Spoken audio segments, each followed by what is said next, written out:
Thank you, Brian. And I just want to add one of the other highlights, which I came here to take credit for, which was the Pitch Perfect video.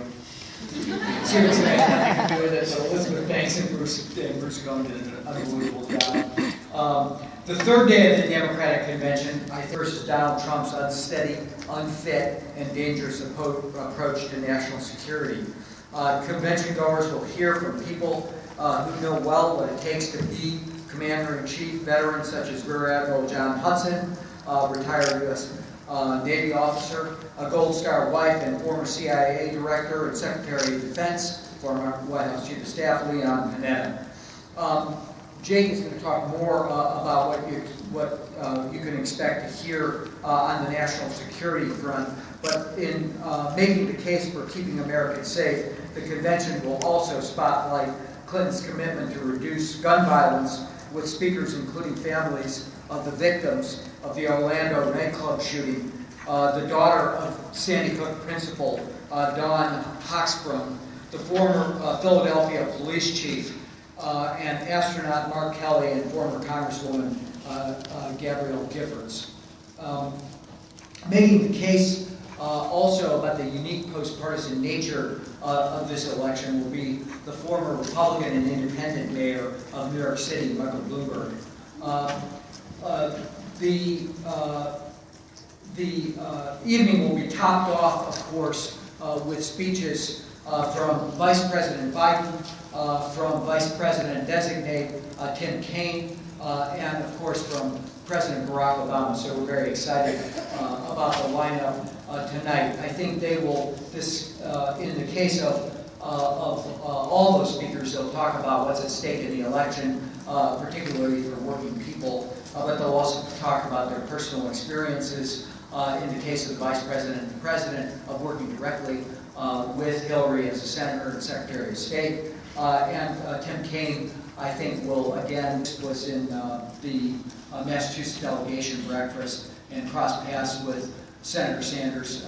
And as we both said to the convention delegates, we are united in carrying forward that the most progressive platform that the Democratic Party has ever produced, and we look forward to working with him and his team to make. She intends to move forward to prevail against ISIS and ultimately to defeat them.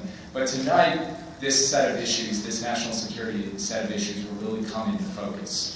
We will have a number of people who served in uniform, as well as senior former Defense Department officials, speaking about what it takes to be Commander-in-Chief and why it is that Hillary Clinton has what it takes. You'll be hearing from former Secretary of Defense Leon Panetta. You'll be hearing from a former admiral who was once a Republican, is now a Democrat and supporting Hillary Clinton. And you'll hear from an Iraq combat veteran, a woman who has been on the front lines of advancing change inside the Pentagon and has been on the ground in Anbar province in Iraq.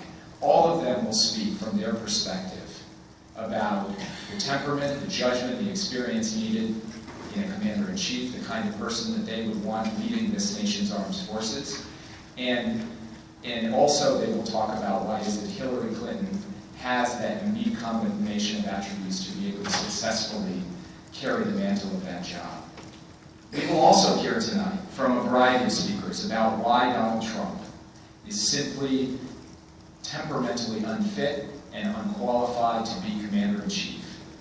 Whether you're talking about his strange policy ideas, like having more countries get nuclear weapons, or his rebuke of America about Donald Trump's bizarre and occasionally obsequious fascination with dictators and strongmen the world over. Whether you're talking about Saddam Hussein, or the Korean dictator Kim Jong-il, or, of course, Russia was borne out in part over the course of the set of speakers we have this evening. So with that, we'd be happy to take your questions. Response to the reports that seem fairly likely that it was Russia, and how does it change the posture in dealing with Vladimir Putin and Russia?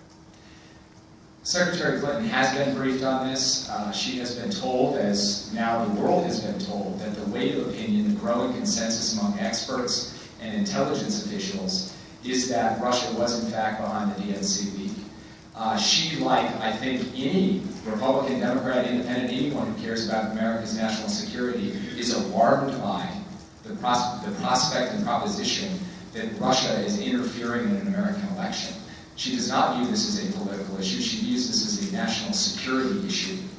And she believes that it is obviously something new to see them interfering in an American election, but is part of a pattern of Russia interfering in the domestic affairs of other countries. She also believes that Vladimir Putin, over the course of the past few years, has increasingly taken positions that have been at odds with the national interest of the United States. And unlike Donald Trump, who praises Putin, adopts Putin's positions, pushes Putin's positions in his own party platform, Secretary Clinton has made clear that she's going to stand up and have a firm, tough, resolute, but ultimately smart position towards dealing with Russia as we move forward. In renegotiating the TPP. I believe you said that Michael Bloomberg is going to speak tonight. Can you tell me a little bit more about what he's going to talk about? I think he will talk about the reason he has come to the conclusion that Hillary Clinton is the right choice. And Tim Kane's progressive credentials and his record on TPP. Can you guys speak to that and what he needs to do in his speech tonight to reassure those folks? Look, Tim Kaine, as I noted at the beginning, has a long history. What got him into politics is a fight for social justice, a fight to ensure that everybody could get an education, live up to their God-given potential. That's what brings them to politics. That's what you saw on display, whether that's fighting for immigration reform, fighting for the rights of immigrants, standing up to the gun lobby in the wake of the Virginia Tech shootings, whether it's in trying to create the economic conditions in Virginia. That several hundred were left out of the convention and that others were threatened with removal of their credentials if they protested. Is any of that true?